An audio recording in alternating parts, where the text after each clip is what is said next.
안녕하세요. Welcome to Koreamo.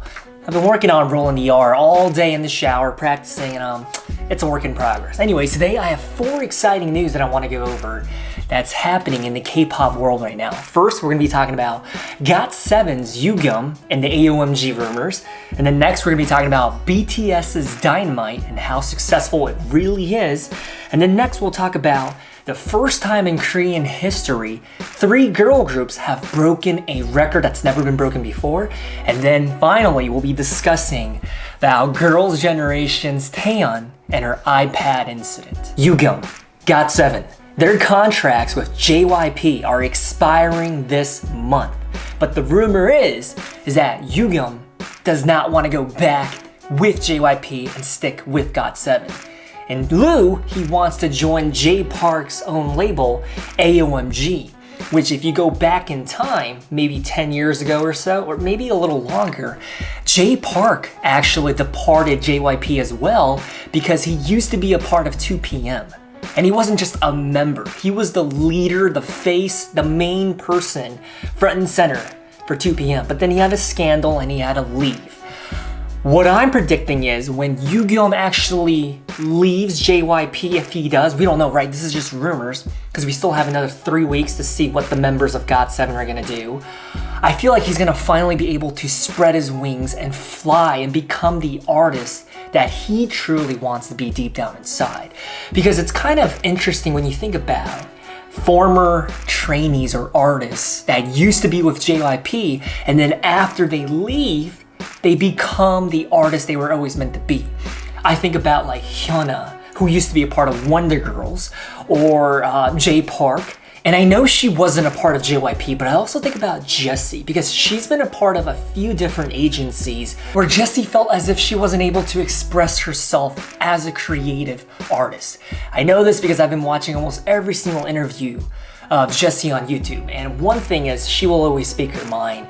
And it's funny because now she's with Psy's label, which is P Nation, and I think Psy used to be a part of YG. So it's one of these things where artists, they're cultivated and they grow up in one environment, right? One label, and then once they become like a mature artist, they kind of jump ship and go do their own thing because they know they can do it better or without restrictions placed upon their creativity. But I think about Jessie, right? She's been in the K-pop industry for almost 15 years. I think a little more than 15 years, right? And her first few destinations with the labels that she was with, she wasn't really the Jessie that we know today. But once she was able to, be on Unpretty Rap Star and join Psy's team, she became the artist that she is.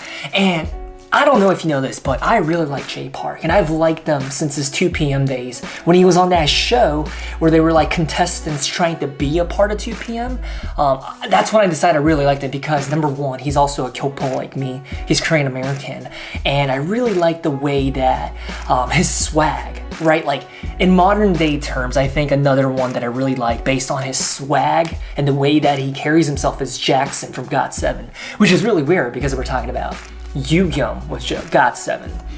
So I want to open up the floor and I want to see what you think. Do you think Yugyeom is going to stay with JYP and continue to be an artist within GOT7? Or do you think the other members of GOT7 are also navigating and exploring different options?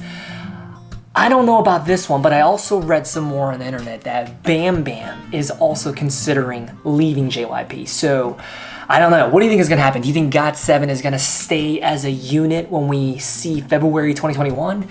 Or do you think that's might be the end of GOT7? I don't know. Let me know down below. So I went on a nature walk with my dog this morning, and if you didn't know I have a dog, you should go follow him on Instagram because he's the cutest Cavapoo you'll ever meet.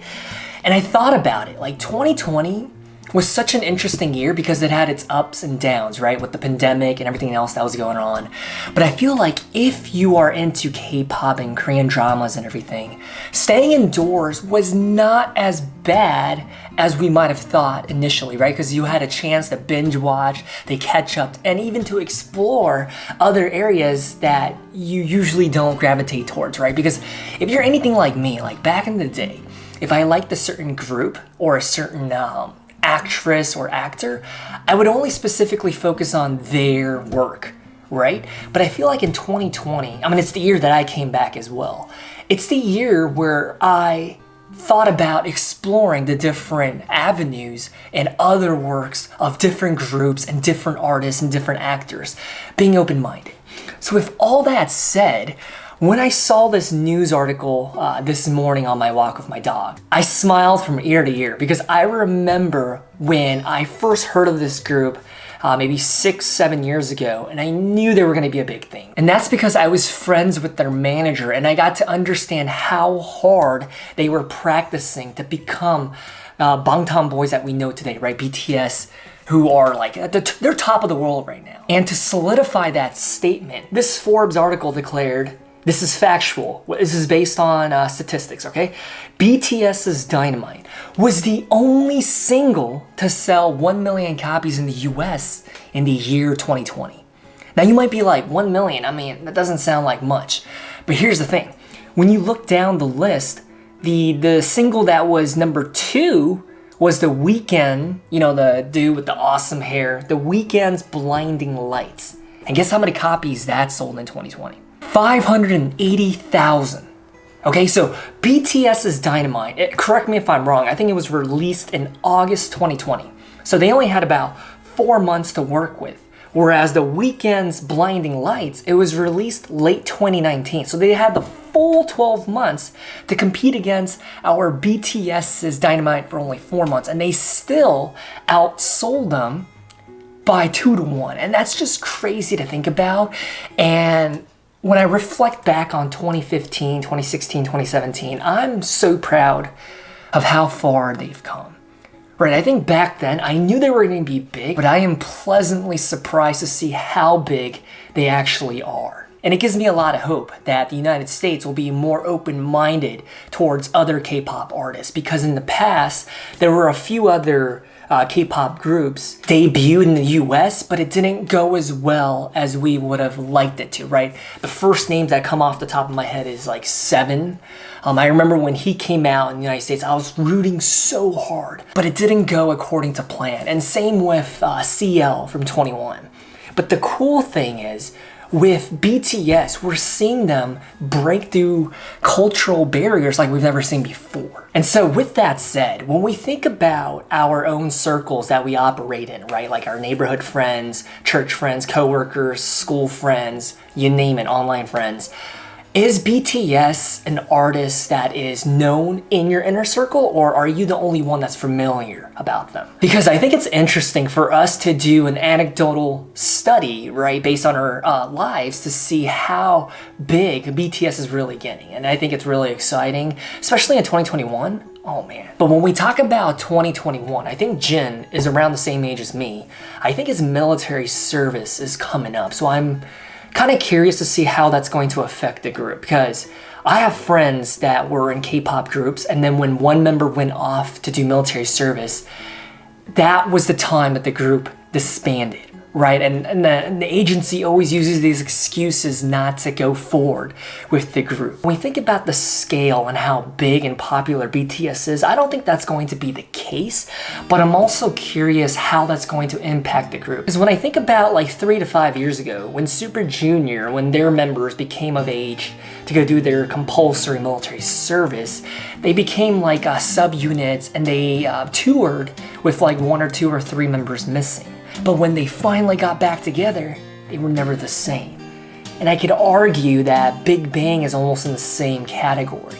But here's the thing, I think BTS is going to be different because this group is so freaking talented, right? Each member alone could literally leave Big Hit today and debut as a solo artist and be amazing at it. I mean, let's just look at the evidence, right? When we think about V, his OST for that Korean drama, I think Itaewon Class, it's like the #1 streamed single in Korea right now. And then August D's Techita, am I pronouncing that right? Techita. I researched about Techita all morning today for like 45 minutes. And it's so interesting because I've always been curious and been interested in traditional Korean music, folk music, and instruments. But when we talk about Techita, it's actually a ceremonial piece that the Royal Military Guard used to play 500, 600, 700 years ago. And so for Suga, our Yoongi, our August D, to incorporate that into his song, Taechita, I think it's really cool. And that's why when you think about BTS, some people might be hating on them, saying they don't deserve the recognition that they're getting.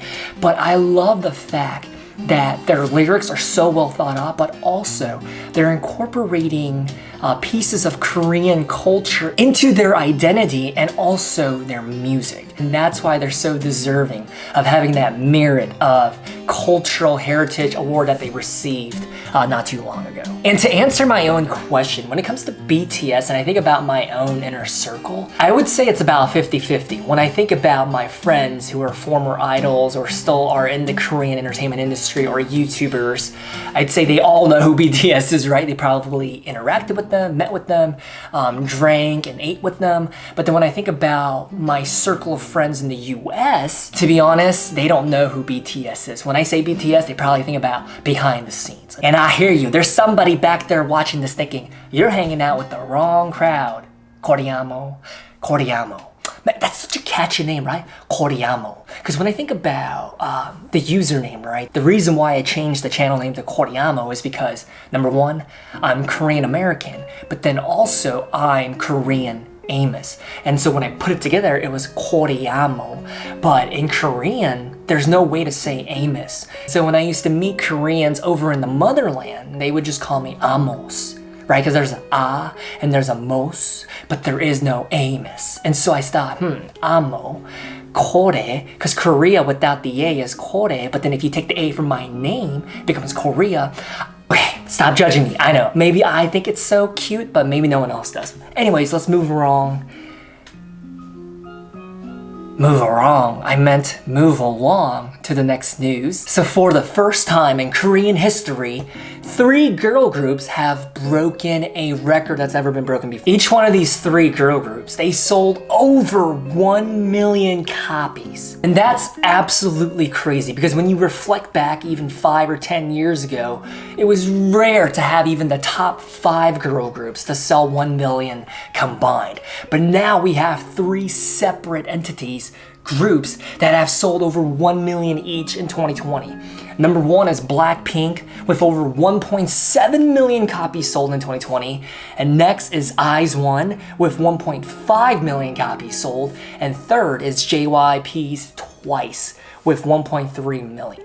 And that is remarkable and amazing to see the true global expansion of how big K-pop is really getting, because we're seeing the tangible numbers and data to say like, hey, these groups are increasing their sales year over year, and now we have 3 that sold over 1 million, and that's crazy. And this is where it gets a little interesting, because when I look at the top 10 list of girl groups according to like a number of sales in 2020, I only see one that was considered my bias group back in 2016. I think in 2016, the 3 groups that I really liked were Mamamoo, EXID, and AOA. And low-key, I really liked Twice, but they were pretty new back then, so I was kind of like on that fence of, do I invite another one to join to make it 4 groups?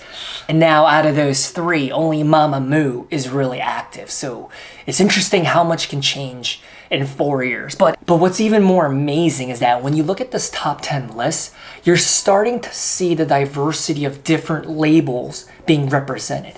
Because not even like 6 years ago, right? If you weren't a part of the big 3, your chances of being in the top 3, like alongside them, was slim to none. Well, what I'm talking about is SM, JYP, or YG. Like if your idol group wasn't a part of one of them, oh, tough luck, right? The industry is pretty cutthroat. Like there's a statistic that says on average, over 70 girl groups debut per year in Korea. Over 70. And 99.9% of them don't survive to see past their first rookie year. And personally, I think it's because most of these groups are operating under startup labels or labels that don't have as much power and influence as perhaps like JYP or SM or YG. I think it's really disrespectful if we don't include a big hit in terms of being incorporated as being a part of the big three. I think now it should be the big four. And here's a fun fact for the day. Do you remember that group 2AM?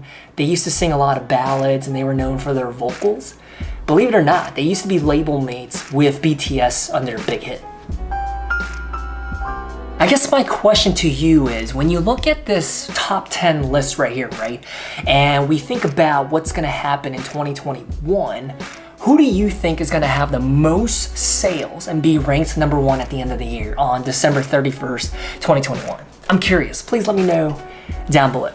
And the last news item that I wanna talk about is revolving Sonishide's, AKA Girls' Generation Taeyeon, and she was doing a live stream with her fans in Korea, and she was contemplating whether or not she wanted to get an Apple iPad. And what makes it an even more funny story is that she wasn't exactly certain as to what the iPad could be used for in her day-to-day life. So she asked her fans like, hey, thinking about it, should I get it? What do you think?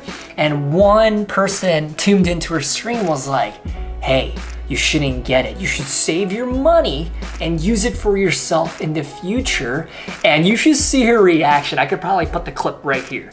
And her eyes got huge. She's like, because she wasn't expecting that, right? Most people would just be like, yeah, I get it. Or, oh, no, don't get it. But there was one fan that was thinking really deeply like, think about your finances. But if we're gonna be honest, I feel like with Taeyeon, right, and how successful Girls' Generation was and how successful she is right now as a solo artist, she probably has enough finances to be secure for the rest of her life.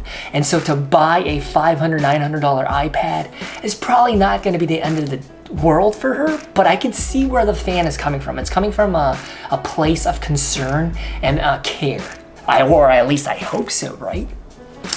And I thought it was just one of those everyday stories that I could just share with you because I'm also in that contemplative category right now.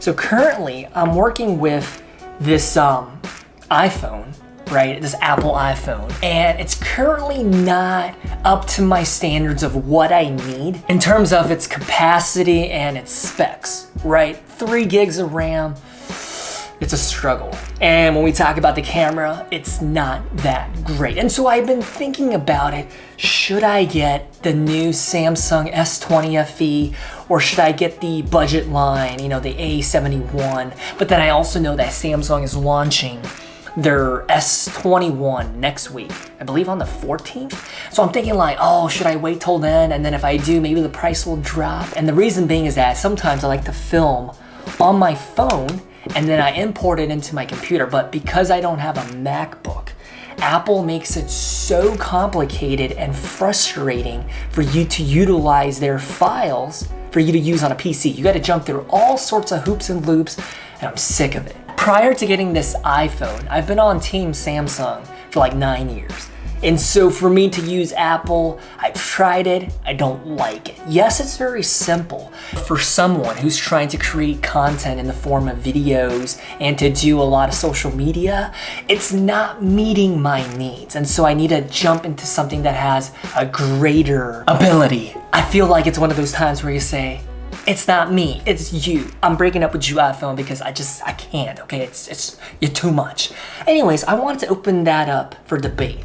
Are you team iPhone or team Samsung? Because when you compare their phones side by side, Samsung is literally double of what iPhone gives you in terms of everything. In terms of its internal storage, micro SD external storage, their gigabytes of RAM, their resolution, camera megapixels, you name it. It's just better all around. But I understand the appeal of Apple as well. It's the brand that comes with it, the simplicity, and the fact that the phone itself is really clean. But for me, I think what's more important is the practical ability to be able to be customized, right? And with iPhone, you just can't do that. And so, unfortunately, I'm team Samsung and I'm probably gonna jump ship either at the end of this week or next week. Anyways, that wraps up this first episode of Koreamo and my reporting of what's going on in the Korean entertainment industry. let me know what you think, and I would love any feedback because going forward, I think I want to try this a little bit more. This was actually really fun for me to research what's going on and to give my commentary on it. But yeah, let me know what you think, especially the intro that I played in the beginning. And with that said, I hope you have a good rest of your day. And 감사합니다. 오늘 동영상 봐서. And 다음에 다시 볼게요. 안녕.